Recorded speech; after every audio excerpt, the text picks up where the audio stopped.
Many assume that constantly rising home prices are a sign of a strong, healthy economy.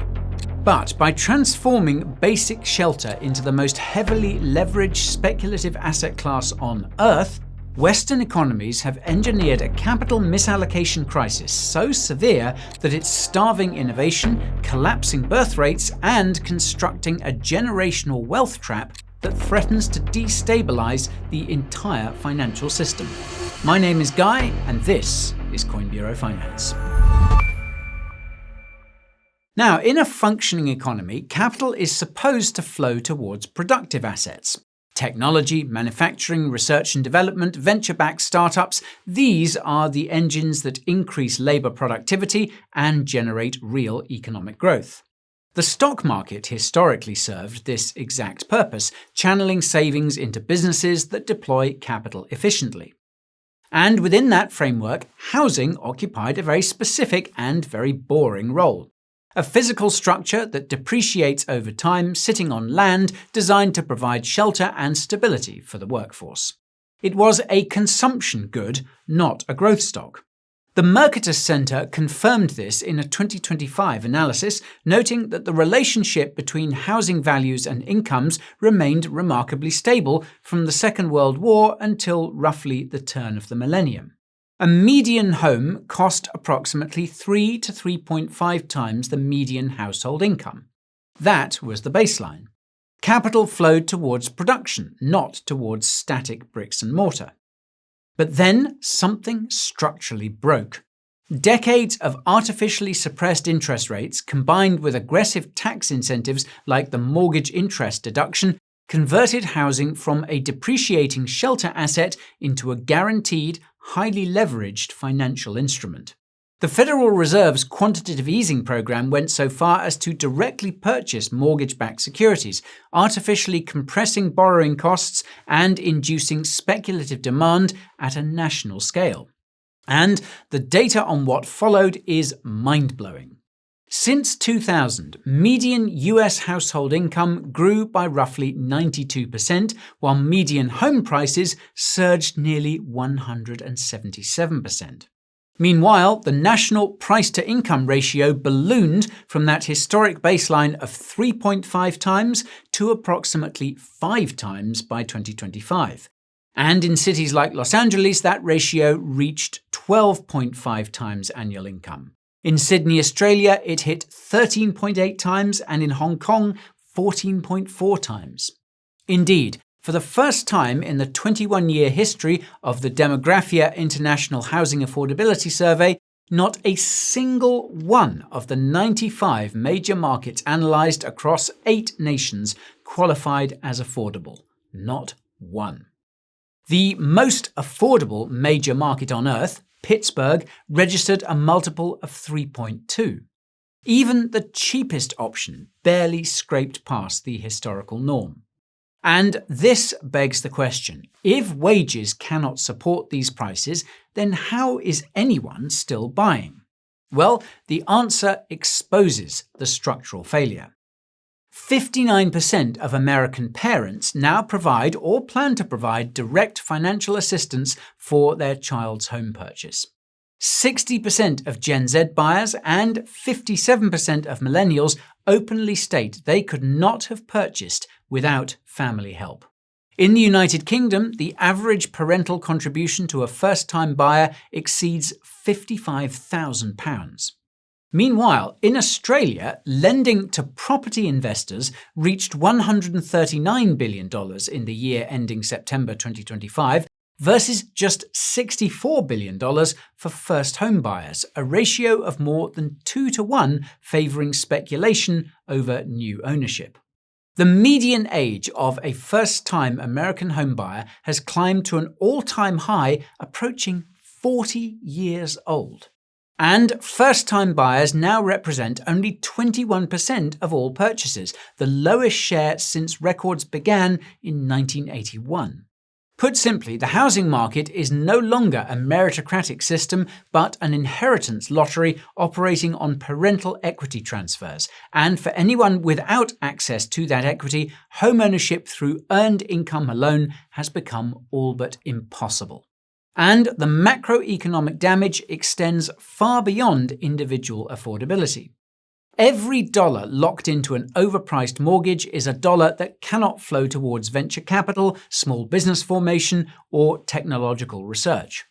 Economist Josh Ryan Collins at University College London has documented what he calls the housing finance feedback cycle, a structural bias within deregulated banking systems that systematically channels credit towards mortgage lending rather than productive business investment, because land functions as low-risk, high-collateral security for lenders.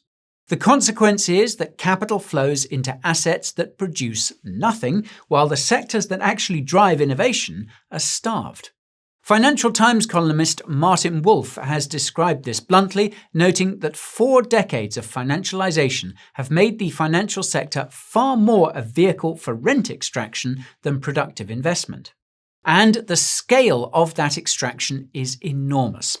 Ryan Collins' own data shows that the return to land in Australia climbed from approximately 3.5% of GDP before 1960 to 16.7% since the year 2000.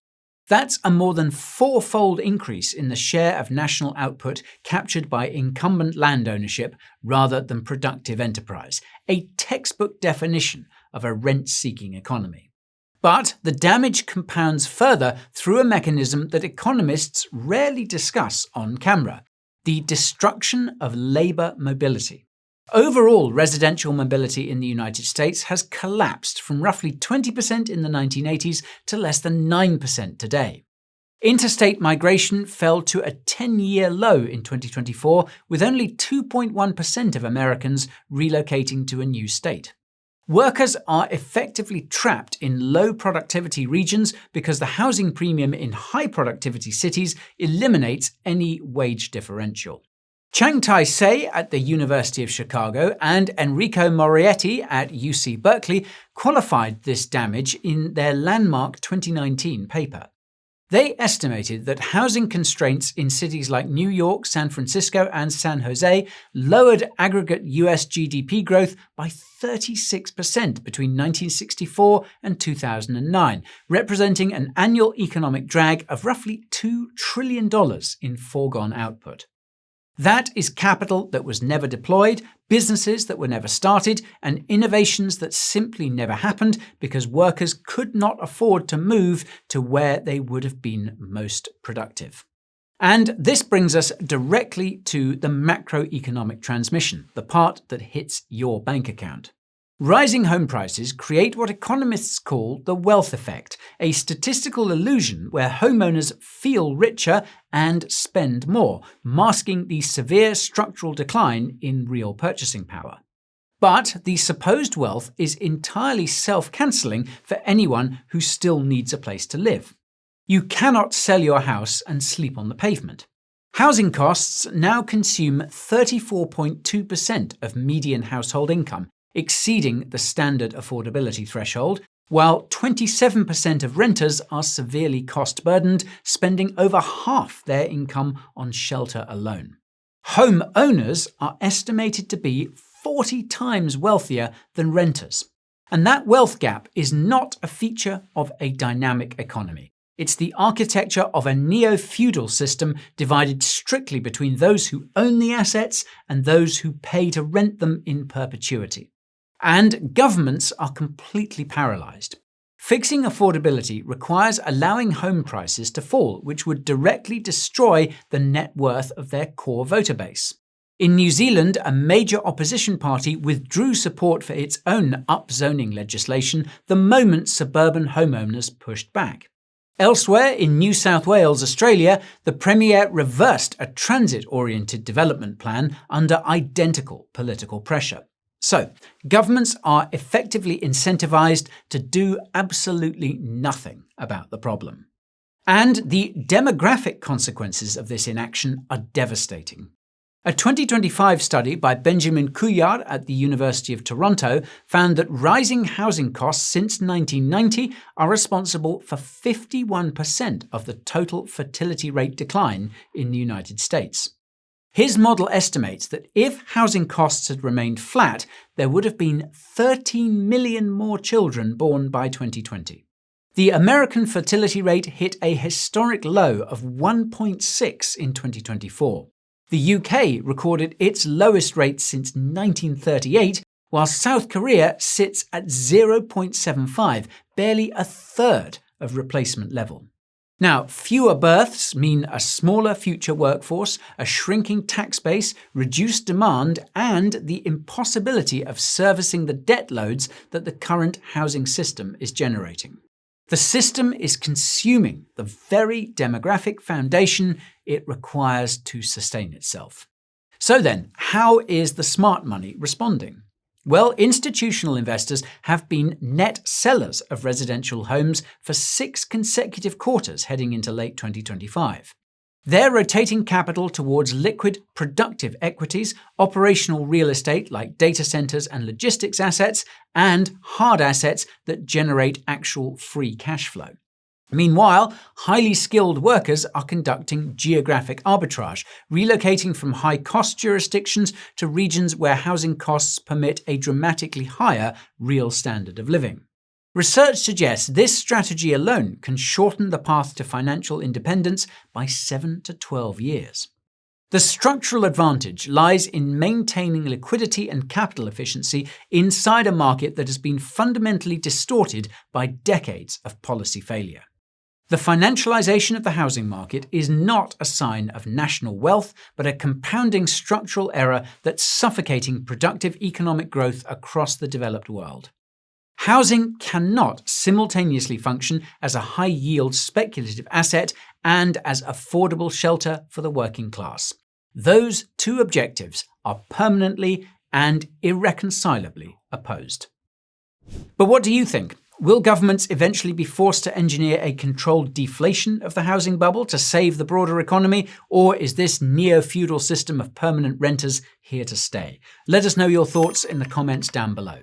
And if you want to understand how skyrocketing insurance premiums are compounding the cost of living crisis for the middle class, then check out the video right over here. That's all from me for today though, so thank you as always for watching, and I'll see you again soon. This is Guy, signing off.